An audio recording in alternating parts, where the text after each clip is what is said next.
Meron na naman.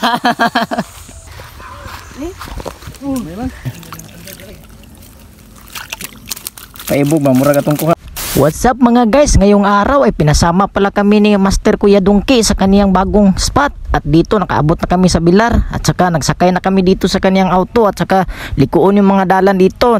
Talagang napakahadlok mga guys kasi habog yung mga pangpang dito. Tumabok din kami sa tulay ng Lobok. At pagkaabot namin dito ay numaog si Master Silio kasi bumili siya ng vitamin C at mga Pepsi. Oh yes daddy. Kaya nagpatuloy ang aming sakyanan at nakaabot na kami agad dito. At nangambak na kami dito at kinuha na yung mga bagahe dito sa lubot sa kaniyang sakyanan ni Kuya Master Dungki. At sureball na pala yung aming ulam kasi may karahay na gisulod sa balag. Oh yes daddy.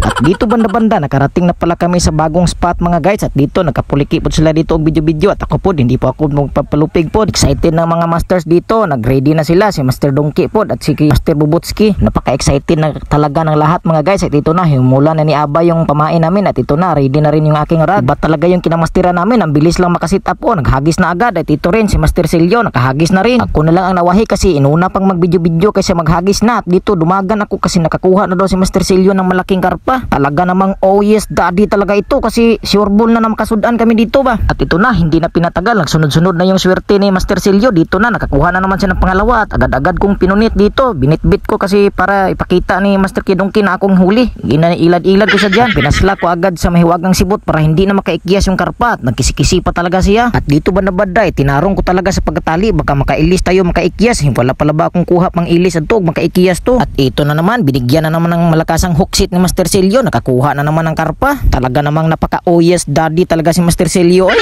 ako siguro dito sa pagpunta dito ay hindi pangawil yung pinuntahan ko dito. Taga-punot la siguro, taga bit-bit ng mga kuha nila. Okay lang yan, napakalipay talaga ng aking naong dito. At dito banda-banda ito rin yung isa kong kasama. Wala pang huli kaya hinimas-himas niya muna yung aso. Baka daw susurtihin, sana ako din. Kaya sa mga oras nito naramdaman ko na yung pagkalaay. Kaya naglingin-lingin na lang ako dito ng pamain kasi andam pag mahurot yung pain. At paglingon ko dito ay nanghatag pala si Master Bubutski ng ice water. Sadyang nasarapan ako sa kanyang ice water binigay. Talagang napaka oh yes daddy. At hala, ito na naman Master Silio. Nakahuksit na naman ang malaking karpa. At napaka gold pala ng karpa na ito. Napakaganda niya. At agad-agad naman kinukbo ni Abay at binigay niya sa akin. Sabi ko, akin to Abay. Akong magbitbit ito para surtihin ako dito ng malaking Magikarp. At hindi rin papahuli si Master Bubutski. Nakahuli din siya ng Magikarp na malaki doon. Naunsa naman niya, ano ba talagang nangyari na wala pa man kong huli? Ako pa jiwa kahuli dito ba? Ano naman uli ka kuguna. At ito na naman Master Silio, nakahuli na naman. Naunsa naman ni Master Silio, imuha raman tanan siguro ani. At sabi naman ni Master Silio, hindi pa raw ako nakaparehistro sa kaniyang area.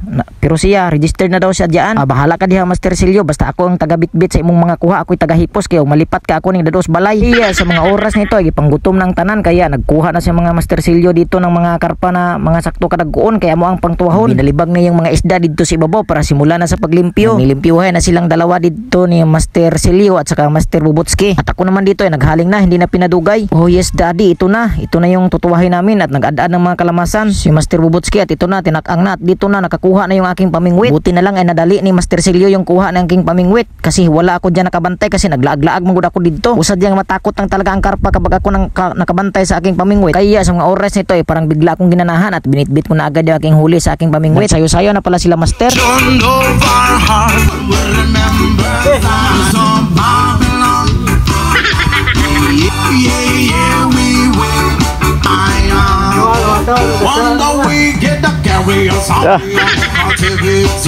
At dito banda-banda naluto na pala yung sabaw. Oh, sagda na namituon yung sabaw. Oy, grabe lamian eh. At hindi na pinadugay. Nangaon na kami dito. Mangaon tanin yung mga guys. Mga guys, marami palang salamat sa inyong mga suporta. Sana palagi kayong manonood sa aking mga video kahit mga walang lami tanaon ba.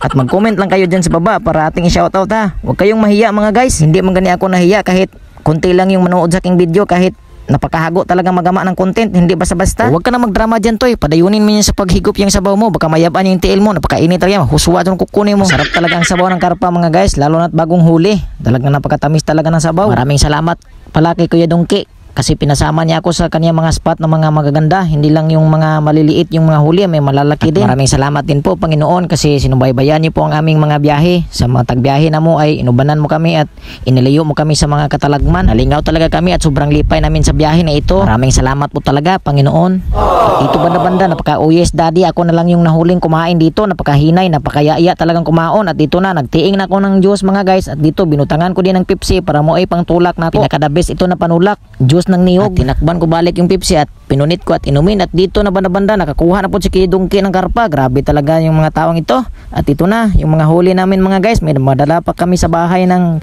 mga ganito kalaki na mga karpa, mga good size mga guys. Isa lang yung natampo kong karpa dito, isa radyod yung aking nahuli. Pero bahala na, basta hindi zero. Kaya sa mga oras nito, gipanglain na kami at nanguli na kasi hapon na at malayo-layo pa yung biyahe namin. At dito na, sasakay na kami sa sakyanan ni Kuya Dungki. Oh yes daddy, baba.